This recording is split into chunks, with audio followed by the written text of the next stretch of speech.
from. My name is Nozuko Mbunzi, and I will be your webinar host for today.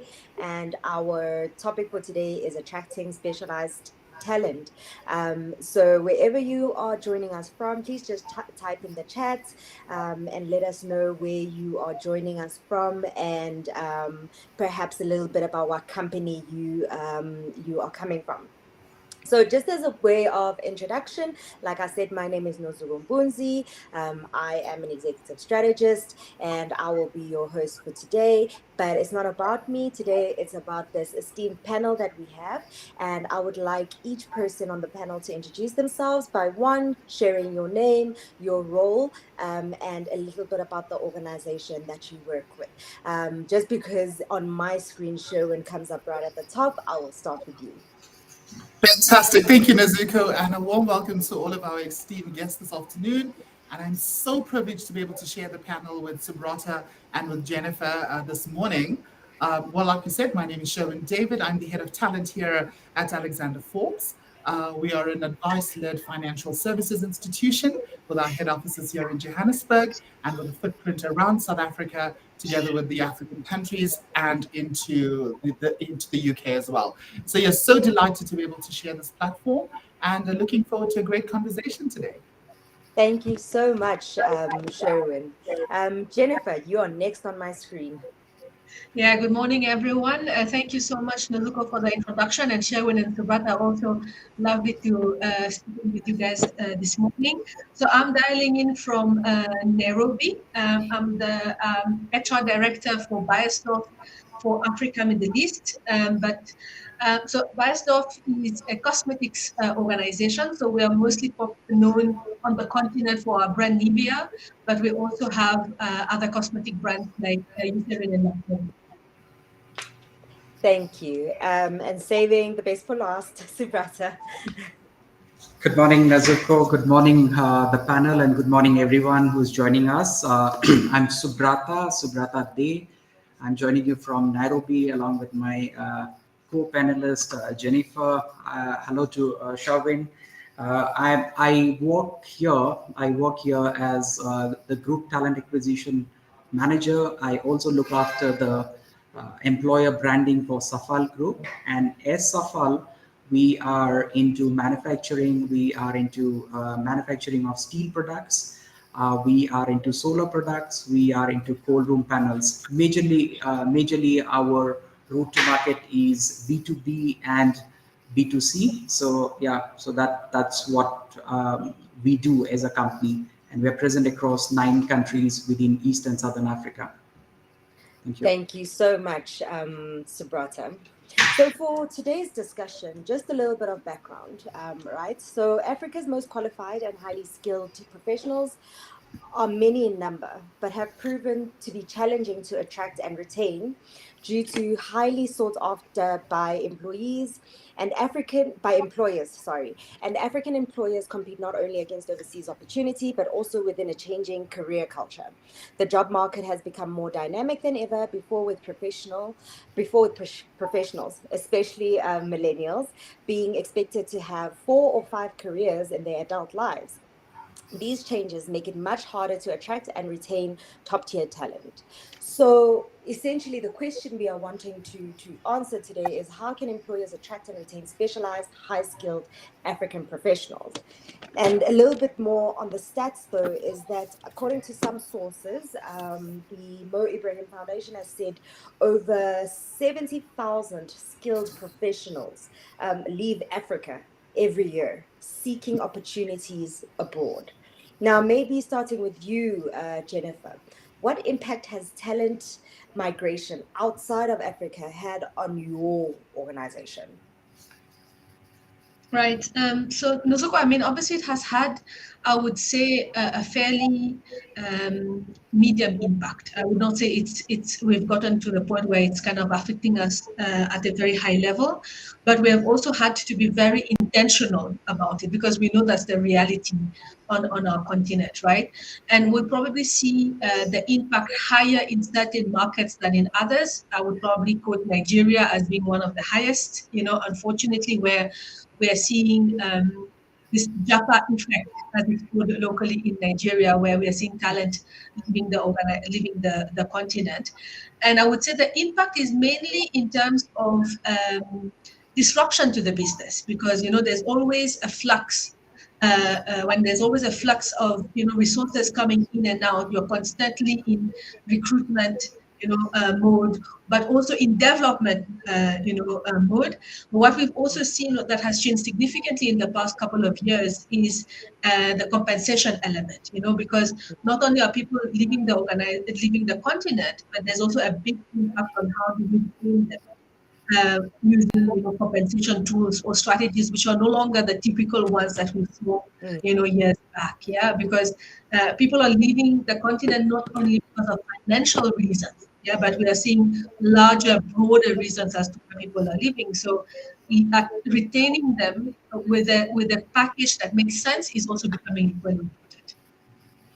Great. And Sherwin, your thoughts on that? Have you seen this affect Alex Forbes?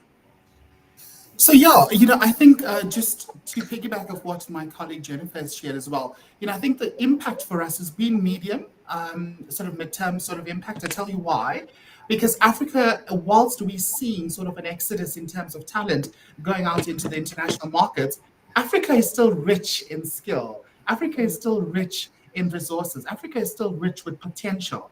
And I think it's very important. I think it's, we can easily default to the fact that, we're losing skilled talent to the much more developed world.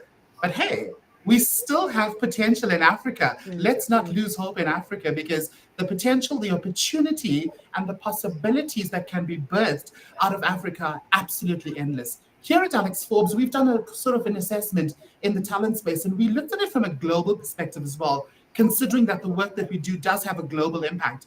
And I just want to pull out some stats here. We says that 281 million people across the globe have moved geographically for work by the year 2020, and that equates to almost 3.6% of the world population. And we saw 174 million people move by the year 2000. What does this tell us? People are looking for more. People are gravitating to what's much more attractive. All it means is that Africa, we just need to sharpen our pencils a little bit more and get the job done right. Africa is filled with possibilities.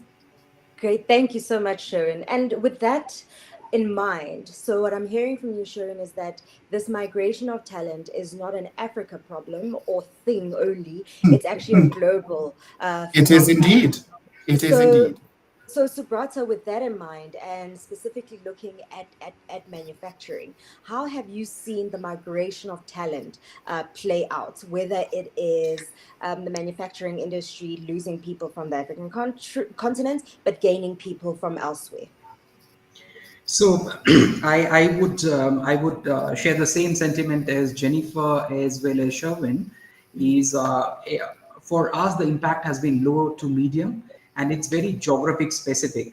Based on the 9 countries that we operate, we have seen the highest impact being in the Southern African belt, Namibia or South Africa. It's more to do with getting into a greener pasture from a family security and the macroeconomics, which is playing around in those geographies. And when it comes to when we started this operation, it has been there for last 65 years. We are already in a talent scarce sector, manufacturing, and when it comes to specific steel, it's not widely available in the African context. So what we have been very intentional has been, how do we map critical jobs? There are jobs which are agnostic of the sector, like for example HR, and HR can come from any sector, it doesn't matter.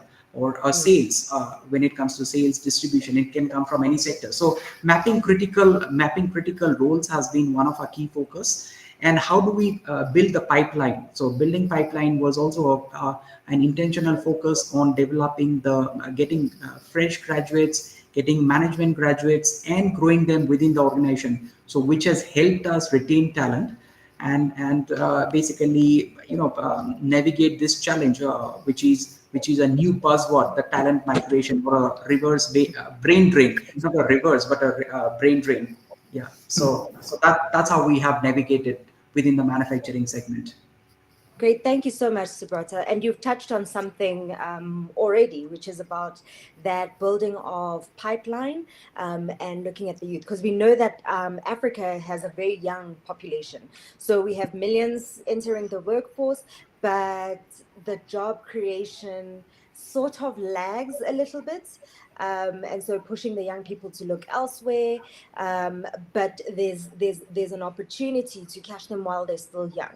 So Jennifer, coming back to you, how has this knowledge, right, of this young population, but also in general, because people are more mobile, right, between countries, between continents, coming into Africa, leaving Africa, how has this impacted your recruitment strategy? Yeah. So I think talking specifically about the recruitment strategy, the first thing is you can see it on my background. We've had to really sharpen our employer branding. I think it started there. Sherwin mentioned, the continent still has a lot to offer, but then we've also had to define what does Biostov have to offer, within the environment, and what differentiates us, from the rest of the organizations. So I think the first kind of bold step that we had to take last year actually was to redefine and look at what is it that in our offer would appeal to all the generations, because what we also found is that we were very probably closer to a certain generational groups, but not anymore to younger generations. So that was the first thing. The second thing was to definitely relook at our model when it comes to recruitment. There's typical either using an agency or a headhunter or having an in-house model, which are the typically three kind of models that we use. We have shifted significantly. We are much more digital, which means that we are increasing our reach. My team right now is working even on a campaign on TikTok, which was like before never part of our strategy. We were always on the very traditional channels. So those would be the two main things. So the employer branding, a story needs to be different, needs to be more sharper, needs to appeal to a wider audience, and not only to the local population, right? So because we know that Africans are now sitting across the world, and if you want to bring them back, you need to speak to them about what would be appealing for them to come back. So that was the other thing, and definitely relooking at our channels was the second thing.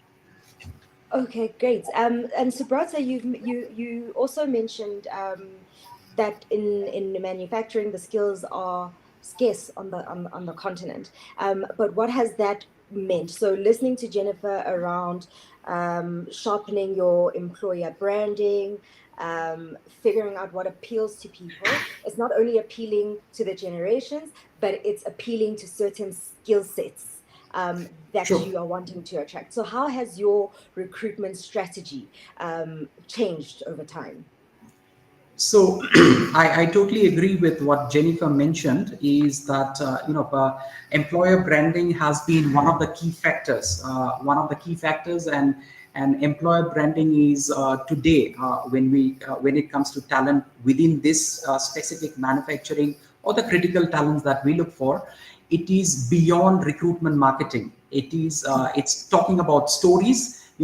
How if I have to go for a graduate trainee drive in a university, I do not have to go on the day when I go, right? It's about creating an awareness what as an organization we do, what are the innovation that we touch on. And interestingly, in 20 I generally do not get involved on a day-to-day basis on the graduate trainee program. One of the programs that I was part of in Kenya, and there was an FAQ session with the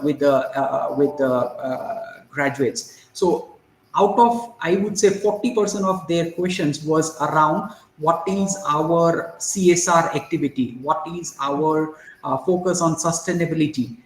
creating those stories. And what we realize, the Gen Z or the new workforce that's coming into the workforce are very conscious about what intentional or conscious about what happens with their work, what is the impact. The baby boomers had a different intention when they got into work. It was more about the typical Maslow's theory.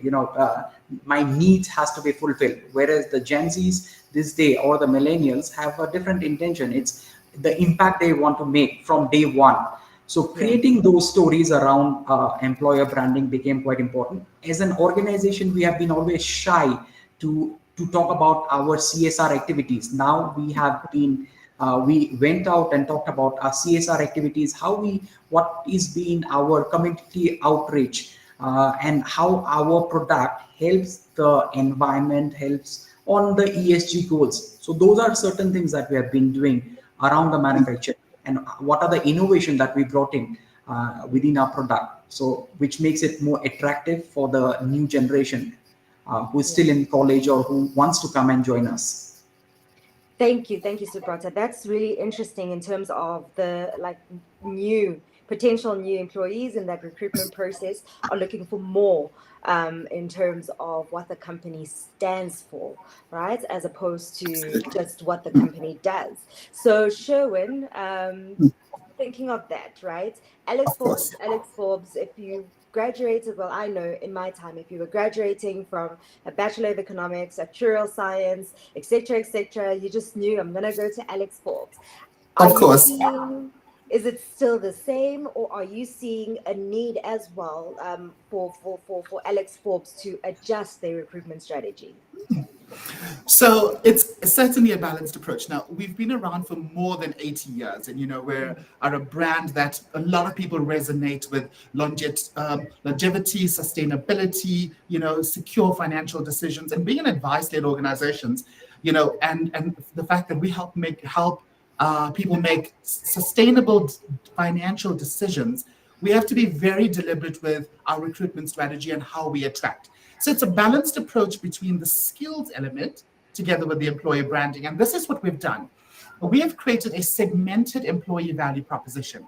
For example, if you look at the various streams within our business, we've got the retirements business, we've got the individual individual consulting, the advice-led business, then it's the investment business. And you cannot spray and pray any longer with a one-size-fits-all recruitment strategy. And here's what we've done. We've sort of segmented our value proposition per platform within our business. So the way we would attract a data scientist, the way we would attract an economist, the way we would attract an accountant will be very different to the way I would attract a human capital professional in that business. Yeah. And I think the reason for that is, and my other two colleagues online also share this, is the power of the recruitment and the employee branding.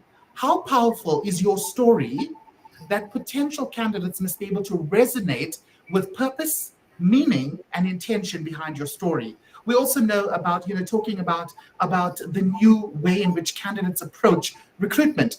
Your ATS system is a way in which your candidates are kind of interviewing you to see if your organization is actually a fit for them. So whilst we may be the ones doing the screening and the attracting and the recruiting, we need to also be able to be intentional about the messaging, the branding, and the story that we are telling. Is your story powerful enough? Does it pull on the heartstrings? Does it attract enough? Does it talk about your CSR initiatives? Does it talk about your diversity agenda? Does it talk about what we're looking for? Candidates are looking for gig work. We're looking for much more fluidity in terms of being stuck down to a contract per se. And are we, as a financial services institution here in South Africa, are we in a state of readiness to say, hey, you can work for us for 8 hours a day, then you can be a DJ in the evening, and in the morning you can be a baker, and how are we accommodating for this new focus when it comes to the concept of gig work? And I think for a long time, we have been very traditional in our approaches. Jennifer shared, that they're looking at a TikTok strategy. We're also looking at a TikTok strategy. We're looking at an Instagram strategy. We're looking at making, videos to be able to attract talent. Why? We want to be relevant. We want to be current. We want to be relatable. And we want to attract people who can resonate with our brand. And I think that's where the power lies, is how powerful is your brand story that makes you stand out from every other person who's recruiting out there. Thank you, Sharon. That is really, really insightful in terms of how, from your view, Alex Forbes is dealing with it. I love the term "you can't spray and pray." And hope. Absolutely. So segmenting and appealing to young professionals or professionals in general based on their unique requirements is becoming very, very important. With that in mind, though, what are you still finding are the skills that are still a bit of a challenge to recruit for? So maybe let me go back to you, Sherwin, in terms of that, especially knowing that financial services is not about just having an actuarial and people who can calculate the big black box, but there are numerous skills coming up and the innovation within financial services demanding different types of skills. So yeah, so with that in mind, yeah, what are Of you still course. struggling to recruit for? I think from a data attraction perspective, I think the data science element is where we find that there could be, we could improve a little bit more in terms of how we're attracting. I also reviewed some recent data where we said in the cybersecurity space, it took us, and again, a simple example, it took us almost 4 months, last year to sort of fill a cybersecurity role. And I began to understand, you must understand the why behind it. Yeah. Is it that was the value proposition not attractive enough? Was it a skills shortage in South Africa? Was there a skills gap? So we needed to understand all of the moving parts that contribute to why you weren't able to attract a specific skill. We also see a lack sort of in the C-suite space as well, in terms of the time it takes to attract in that space as well. We found that here in South Africa, we're losing a lot of skilled talent into New Zealand and Australia, to Canada, the US, and the UK. Those are the top 5 main places where we're sort of losing our skill into. But to come back to your question, Nezuko, some of the skills that we found, there was a bit of a delay or a gap in terms of attracting is in the actuarial space. And I think the reasoning for that is we got to go back to the drawing board to say, what does our grad program look like? What does our university recruitment look like? Are we attracting the 3rd or the 4th years from an early stage to be able to say, hey, here's the potential, here's the possibility, and here's how we can carve out a career path for you from a very early stage, bringing you in from a grad perspective, and then it's pretty much growing your own timber. How are you feeding? How are you watering? How are you plowing thereafter that to be able to see the results? So yes, definitely from a financial services perspective, in the data science space, in the cybersecurity space, the actuarial space, and then another gap was in the wealth space as well, to be able to sort of attract in those spaces. However, whilst we see the gaps, I think our history and our length and our breadth of understanding in terms of people management and our people strategy allows for us to quickly get to the why and to be able to plug those gaps as quick as possible. So definitely something that we're working on. But I don't see it as a crisis right now. But I think we need to act quickly before it becomes a crisis in terms of skill migration. So it's definitely an iterative process. It's about keeping your finger on the pulse, right? And Absolutely. asking the relevant questions when you see anomalies in the turnaround times of recruitment of certain spaces and roles. And so moving on to you, Jennifer, you are in the space of, I suppose, chemicals, I suppose. So it's Consumer goods. so Yeah. like in that sense, I know when I was growing up, I was taught you can become a lawyer, you can become an accountant, you can like you can become a doctor, very traditional routes. Now coming into your space where somebody has to figure out how to create a moisturizer, what are you Yes. what skills are you finding difficult to recruit for on the continent? Yeah. So I mean, you can say we're in the space of like consumer products is our core business, and what I would say is in terms of the skill set that we are finding that is becoming either extremely competitive, Mm-hmm. at the other extreme, unfortunately lacking. would definitely be in the space of digital, because in our industry, what we do is we manufacture the product, but the selling and the marketing of the product now has also changed. Very similar to what we were talking about, in terms of recruitment strategy. Marketing strategy is also no longer, your traditional media, which is TV and radio, or and now out of home, which is things like billboards, for example. But a digital strategy, marketing strategy, is now the core of our business. Yeah, and what we are finding is that that specific skill set is completely lacking still in our markets, and the few talent that we have, it's a very small pond that we are all fishing from, unfortunately. Yeah, so we're together with our competitors, and very similar to what Shawin said, our strategy has had to be, to bring in resources and then upskill them, on those skills. So, at a very young, I would say at the beginning of the pipeline, to bring in resources and then to go through a very intentional learning journey to upskill, our employees, our marketeers on digital media. But nowadays we're talking about precision marketing, influencer marketing, are all very different concepts, that what was in there even 5 to 10 years ago. The other one, which is also linked to that, is e-commerce. Yeah, our biggest customers today are no longer the brick and mortar customers, where a customer walk in and buy something off the shelf. People are buying more and more from their home, and the pandemic recently kind of reinforced that. And so, e-commerce is another skill that is increasingly becoming important and still scarce in our markets. But if I look at, the functions that support this the core of our business, even from a financial management point of view, people who have strong commercial controlling experience in the finance team is also now becoming more important. We're no longer needing the traditional accountants anymore, but what we need are business partners, who can support the sales and the commercial team in their day-to-day business.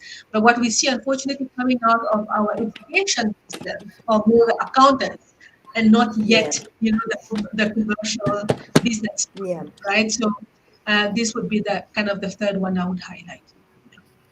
That's very interesting. And from what Sharon has said and what you've also said, Jennifer, is that contrary to what might be an obvious skills shortage, which you would assume is the core business skills related to the industry. So for yourself, Sherwin, the people that do the insurance, and for you, Jennifer, the people that actually manufacture the goods, it's actually the supporting services and enablers around your businesses that you are finding difficult to recruit for, because in order to remain competitive, you have to think differently about commerciality, your brand strategy, and how you penetrate certain markets. So Subhatra, with that in mind, what are some of the skills shortages or roles that you find you are struggling to recruit for? Okay, I'll take it in two parts. So basically, one, uh, as a sector, it's not one of those sexy sectors where people come in. I'm not in a sector like what Shavin is or Jennifer, because consumer product and IT services, those are very Gen Z sectors. When you study, you want to become a data scientist, or you want to become a digital marketer in a FMCG company, right? So for us, how do we make it more attractive to the guys getting into the workforce? That is one of our key focus, and why innovation plays an important role, and how do we market that also becomes quite important. So from a sector perspective and a role perspective, I think engineering and technical roles in the shop floor is one of the challenges that we face to recruit, because of the shortage of talent. And on the generic sector, and as Jennifer has rightly pointed out, few of the functions, like when it comes to finance, when it comes to commercial roles, sales, it has changed over the years, right? It's no longer the straight jacket, a guy selling us steel product, right? It has now we get people, we get a lot of our distribution guys from an FMCG sector, which is very hardcore distribution network, right? The finance guys, right? The finance guys are no longer guys who are for accounting, but they have to have that business acumen. They have to understand the macroeconomics. They have to understand the cross-functional nitty-gritties, and plus they also have to be onboarded, because when we hire a finance head or a finance manager, they would be also working with a Gen Z. So the skill gap, you're managing, 10 years back, you're managing a workforce which is not in multiple generation gaps. But these days, as a finance head or any leadership role, you're managing 2 or 3 different generations. So keeping them motivated is also one of the leadership roles. Has become quite different. It's no longer a straitjacket approach when it comes to leadership role. So yeah, so to summarize, engineering and technical skills, Yeah. and definitely the leadership role is something which has become more and more critical, and how do we approach it also becomes quite important. Great. So Subrata, thank you for that. And like you say, maybe people might not see the sector as a sexy sector, especially when you're now going into the engineering technical stuff, where it's almost like where you get your hands dirty.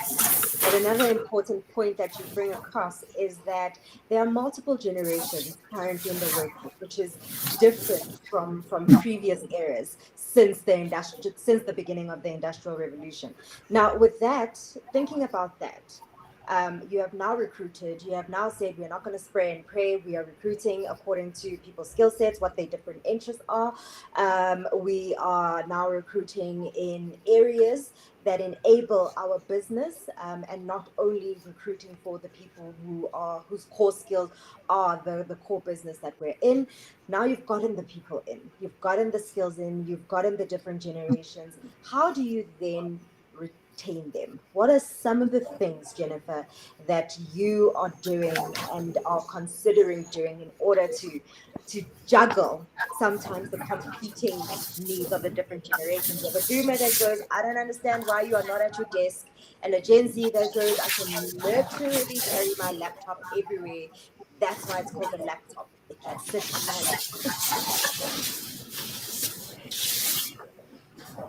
So one of the quite important factor, what Sharvin also mentioned in previous point, is what do we feel? We have to be authentic as a brand. We have to be authentic.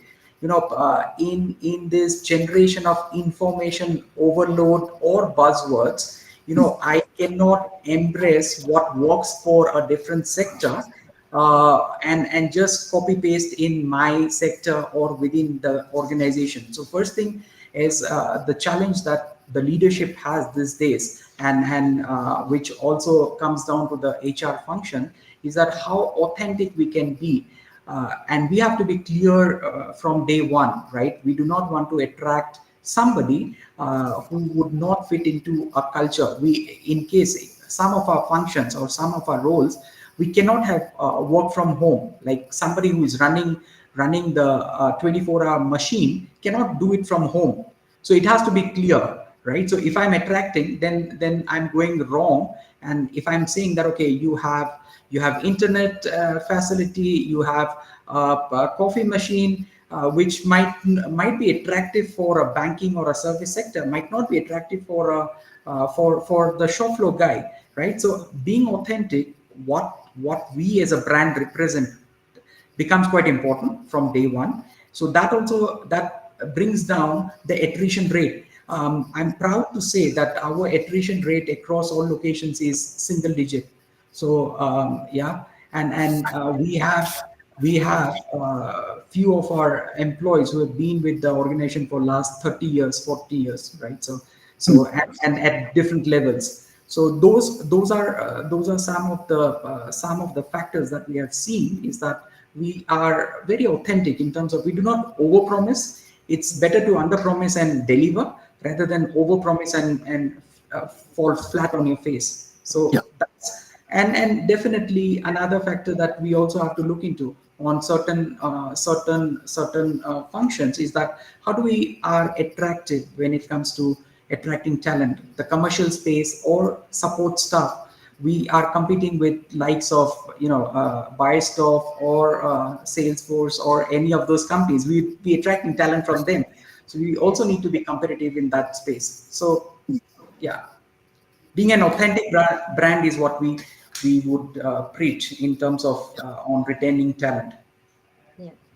Sherwin, you are dying to let us I know am what you dying wanted to to say say. something because my Go two for it. colleagues have said things that are resonating with me so powerfully. So I'm going to answer that twofold, and I want to contribute to that. Subrata, you use the word authenticity so well because it's exactly that. You have to be able to tell a believable, authentic story. Now we go to market to attract using authenticity.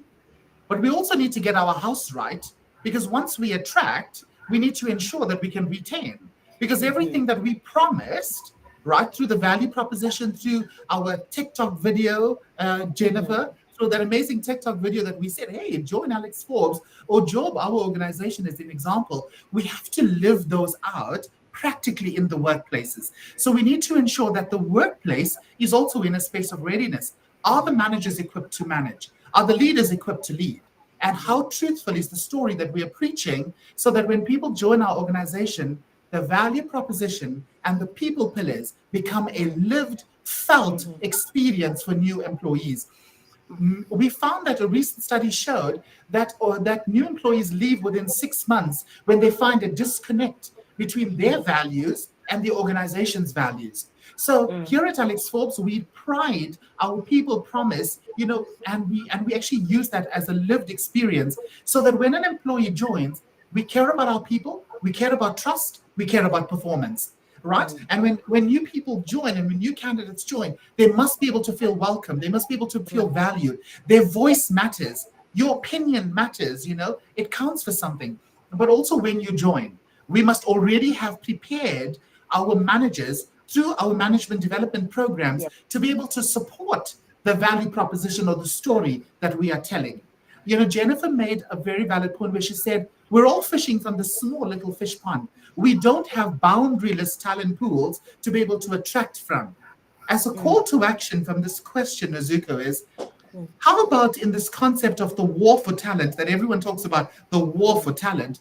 How Mm-hmm. about we as professionals rather collaborate for talent? Mm-hmm. We see an example here in South Africa where telecoms has now collaborated with FMCG and said, hey, let's share our talent so that you can share what's happening, what some of your best practices. We share our best practices, and hey, we then go back to our original institutions and make a bigger impact. And I think that comes back to this: how powerful, how authentic is your story that you're telling that makes your recruitment strategy as attractive as possible and ensure that the housekeeping is right so that when we attract, we're also able to retain.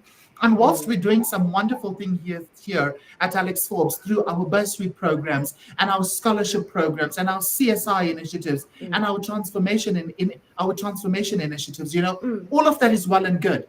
But more importantly, we must be able to allow for the value proposition that we're going to market with to become a lived, felt experience for new candidates. So then they in themselves will be able to become our biggest brand ambassadors. That's great, such that the story you told matches the experience that they have.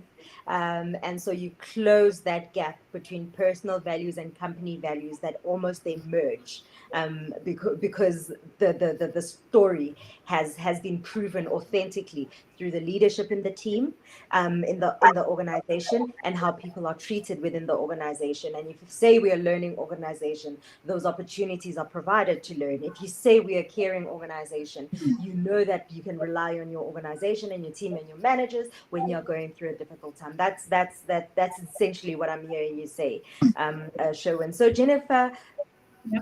hearing what Subrata says, saying the retention in his organization is in the single digits. Sherwin saying that it's about experience matching the promise. what are some of the things that you could add that your Yeah. organization has done to retain the talent that we recruited? Yeah. Nazuko, I'll speak about something that we've done slightly differently over the last couple of years. Yeah, from our traditional making sure that, our processes are right, that, we deliver to our promise, etc. What we've also realized, because we talked about generational, expectations, but what we're also seeing because of this whole dynamic situation with talent across the continent, it's also now becoming more and more personalized. So, what do we deliver for each employee in the moments that matter to them? So we have now defined this differently within Biosdoc. So, and we're equipping our line managers to identify these moments. So, for example, Jennifer is a mother of two, and she's in HR, and she's had so many years of experience. Her moments that matters to her is different, from the young graduate who comes straight out of university, is single, wants to have a very flexible working arrangement, is very different from Jennifer's needs. So how does this line manager then, manage Jennifer versus this young graduate on a day-to-day basis? Is not one recipe that fits all. And that's also kind of the mindset shift that we're having to bring in the organization.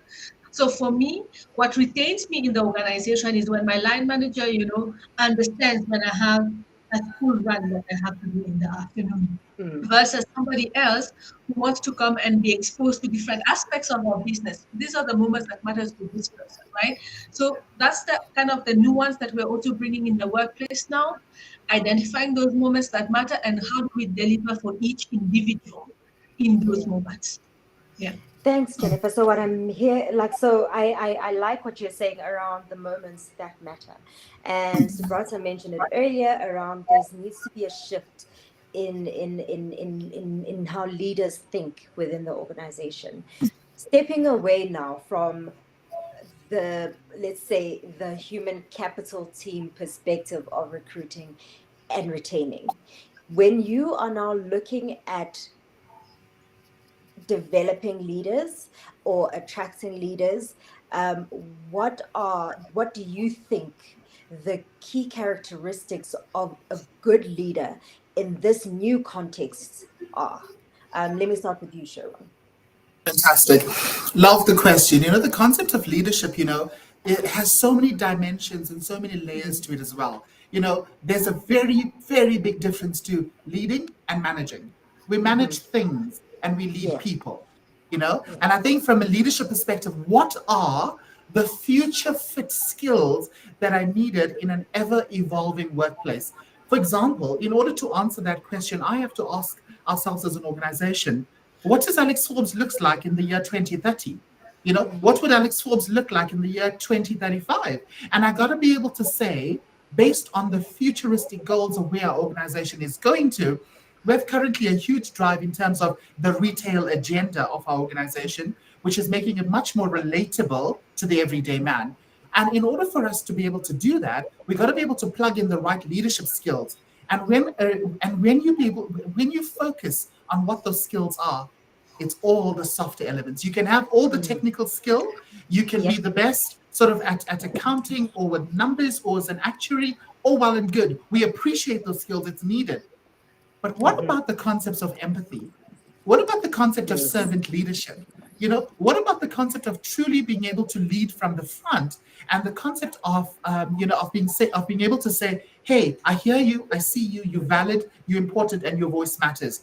Here at Alex Forbes, again, even through the diversity and inclusion forum, we try and equip our leaders with the concept of saying everyone's voice matters, regardless of your color, your creed, and your kind. Your voice matters. But it comes back to the fact of how are we leading?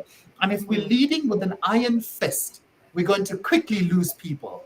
If you're leading, if you are leading, with micromanagement, and the desk phone no longer exists and a desk no longer exists, like you said, it's a laptop for a reason.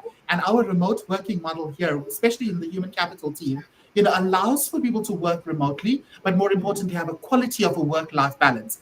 And as a leader, you got to be encouraging that, you got to be pushing that, but more importantly, you have to be leading from the front. Lead with empathy, lead with care, lead with understanding.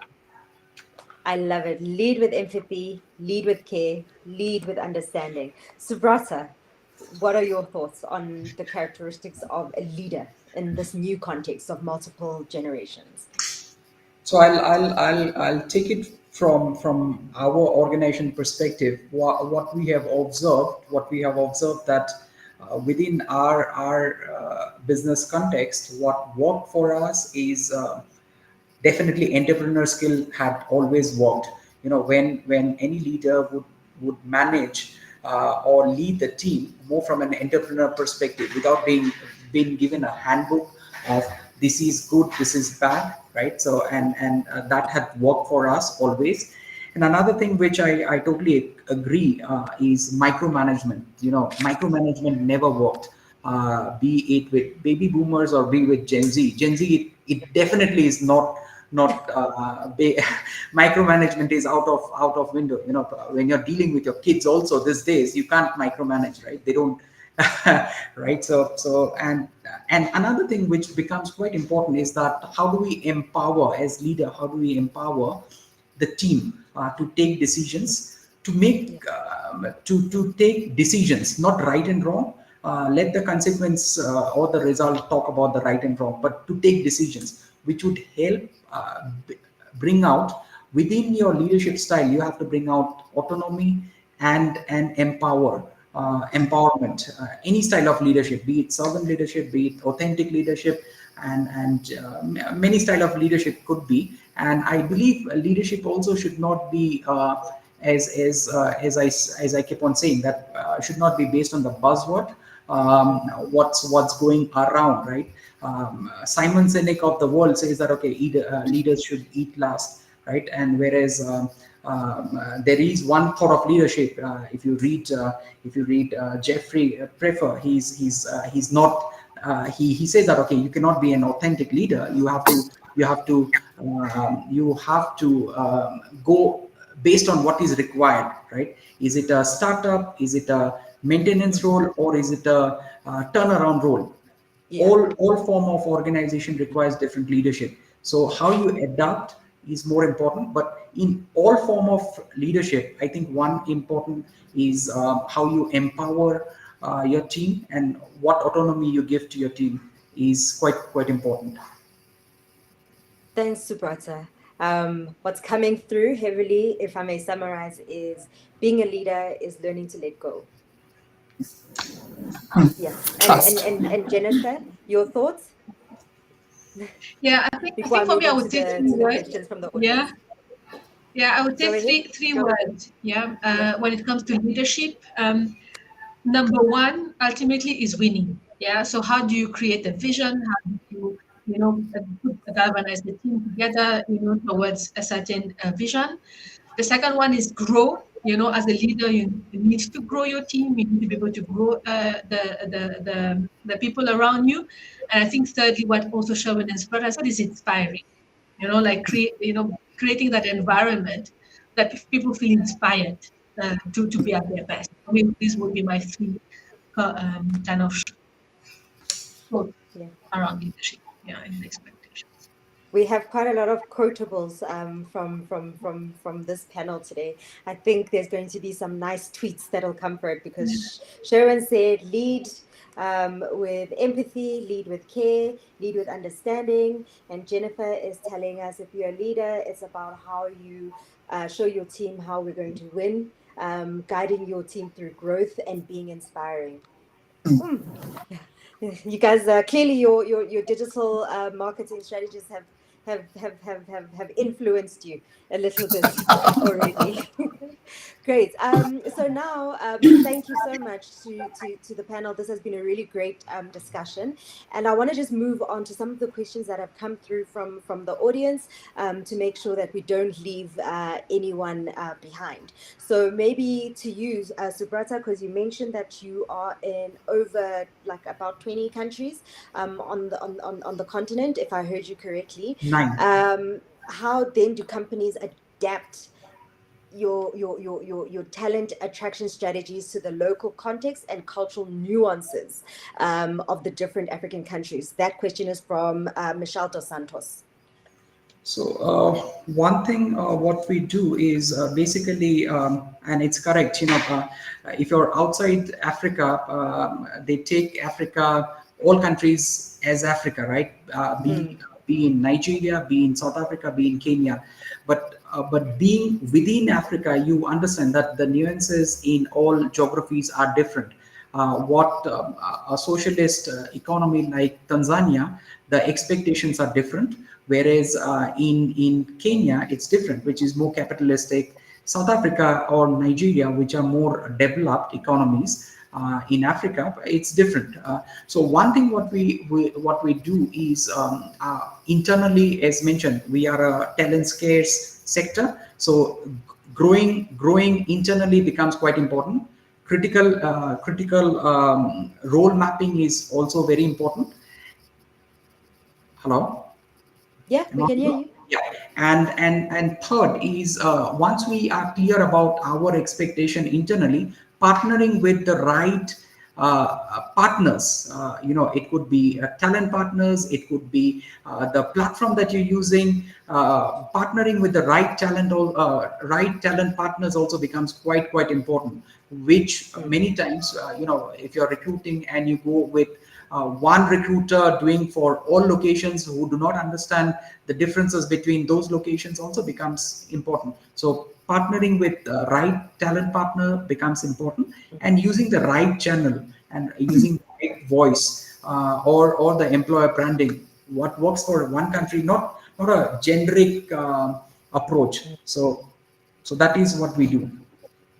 Yes, thanks, Subrata. So you're kind of saying, um, be willing to do the work of understanding the place that you are recruiting in and what that means in terms of how you recruit. With sticking to that theme of making sure you're using the right channel. Jennifer, this question I'd like to direct to you because earlier you had spoken about how you are shifting how you recruit. Before it used to just be the traditional methods, and now you're looking at digital, etc., etc. But what role do recruitment agencies and headhunters play in sourcing specialized talent? In fact, I'd like this question for you, Jennifer, as well as yourself, Sherwin, if you guys could respond. Jennifer, let's start with you. Yeah. Yeah. So for us, agencies and headhunters still very much has a place, within our recruitment strategy, but it is now more focused. We use the tool or the channel in areas where we know that there's a very specific audience that we're trying to target.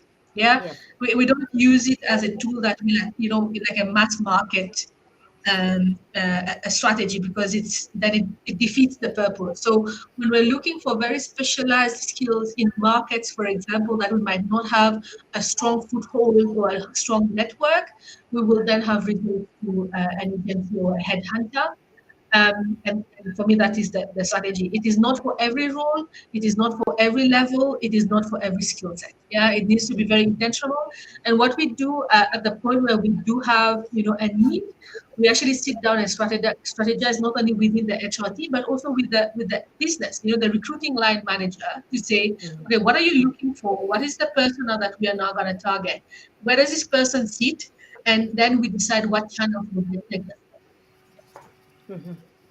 Yeah. And just to jump onto that as well, Jennifer, valid point. So recruitment agencies definitely have their place. They definitely have their place. I think the idea behind it is that we as business must not be so reactive with our recruitment. We must have a much more responsive approach. And if your workforce planning is done correctly, if your budgeting process is done correctly as well, then you can sort of look at a recruitment agency, number one, as a partner who could partner with you, understand your business, get into the mindset of what you're trying to achieve, the skill set you're trying to achieve or look for, and attract accordingly. However, together with Jennifer's point, is that we must also equip our people to be able to do the hunting and do the sourcing in-house as well. So yes, for very specialized roles or for key skills, I would highly recommend partnering with an agency in a much more responsive way as opposed to a reactive way. but also at the same time equip your people, equip your team, equip your recruiters, brainstorm, come up with ideas in which we can innovate around a multifaceted approach to recruitment and using the various channels available. Definitely agencies are certainly a channel that should be considered, and they have their place accordingly. So yes, we cannot rule them out at all. Great. Thanks, Sharon. Jennifer, just because your title has Africa and Middle East in it, there's a question from the audience Yeah, that says, what about the UAE and or GEC? Like, where is it in your radar? So yeah, Nicola Ablett has also said that Africa is sharing her talent all over the GCC or UAE, or like just generally the Middle East. How do you yeah. see that playing out in terms of talent mobility? Yeah. So first of all, the UAE and GCC, or let me say that cluster within Yeah. the Middle East, is a very strategic cluster for us from a business point of view. Yeah. So let's just start from there. So Yeah. yeah, it is still very much, it's a focus cluster for us from a consumer point of view. So we have a large consumer pool, sitting Mm. in that cluster. And then, by as a result of that, our people strategy also then kind of aligns to the business strategy. And what we see, for example, from a talent management point of view, it is actually very beneficial for us to have talent mobility between, let me say, the more kind of African cluster with the Middle Eastern cluster, Mm. because they offer very different exposure to our talent. So the Mm. UAE cluster, for example, has more of a modern trade infrastructure, from a commercial point of view, whereas most of our markets are more unstructured when it comes to commercial trade. Yeah. So what we find is that when we want to develop our talent, it's very actually appealing to be able to exchange talent between the two clusters. Yeah. So sending somebody from Nigeria to go and learn key accounts in Dubai, and to be able to bring back and serve the customers locally in Nigeria is also very, very interesting. So I don't see one against the other. I see it as very complementary because they Mm. offer very different experience to our talent. Great. Thank you. Thanks, Jennifer. Subrata, again to your unsexy industry. I'm joking. I joke, I kid. Um, so you have the engineers, the technical, and you said you have talent that has been in the organization for 30 years, right? But the aim is to now try and attract talent that is going to start now and hopefully stick with you. As you're starting to hire what we call the Gen Z group, Nicola Ablett says they are being identified as lacking emotional intelligence, social intelligence, cultural intelligence. Are you seeing that as you start to recruit Gen Z? I would definitely agree to it. I would definitely agree to it, and that's the reason I had pointed out. And it is a very it's a very crucial time for leaders. It's a more crucial time for leaders than the Gen Zs, because how are leaders making them comfortable? Because when you have been stable in your career for last 30 years, or in last 30 years career you have changed only two jobs, and you see a Gen Z sitting in front of you who have changed five jobs in 1 year, right? The first thing comes to your mind as a leader is that, oh, he's not suitable for my role because he's not stable. But that's the flavor of the season, right? All Gen Z, out of the 50 CVs that you sift through, you'd find there are people who change job. So coming back to what you're saying, definitely it's there, but we also have to accept it that times are changing. Mm, The goalposts have changed. How do we embrace that change and really make it work for us? Yeah, mm, yeah.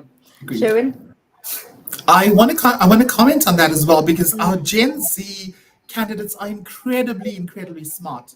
And the reason for that is because they've had, number one, the level of education, the number of access to mm, opportunities also much higher.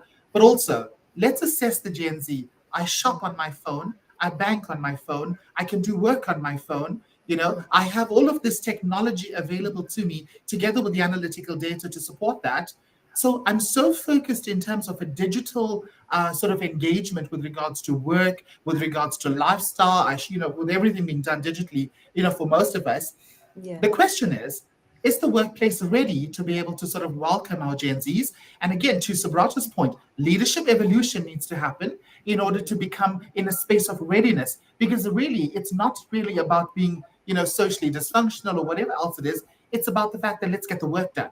And Yeah. if these guys who are so future forward and future fit in their thinking can get the work done, I'm okay if my next software developer sits in a corner, gets the work done, doesn't talk to anybody, and leaves. However, as a leader, I must be able to sort of still provide an opportunity, a safe environment for him, and still be able to provide him or her the opportunity to unlock the best in them through the work that we do and through the culture that we actually present to them as an organization. So yes, let's welcome the Gen Zs. Let's get the intelligence in. Let's get the work done, and let's Yeah. let leaders evolve to be able to welcome them in.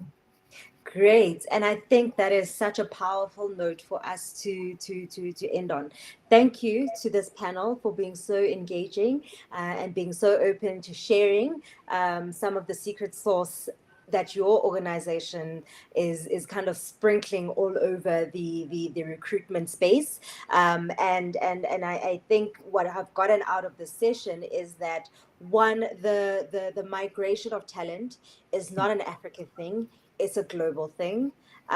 People are wanting to look for best opportunities that suit not only their financial needs but also their lifestyle needs, and that could work in any direction, whether it's leaving the continent of Africa or leaving other places to come into to the continent of Africa. What I've also taken out is that it's very important to see people as individuals as you recruit and you try to retain them. This is the first time since a very long time that we've had so many generations under one roof, trying to achieve the core vision of each of your organizations. And lastly, being authentic in how you lead, and your promises matching your actions is really the key factor in terms of bringing all this together and truly retaining talent. So with that, I'd like to thank this panel for this great session, and I'd like to thank the organization, the audience for tuning in. And I really hope to see you guys next time when we again tackle another topic relating to talent on the continent. Have a good day, everyone.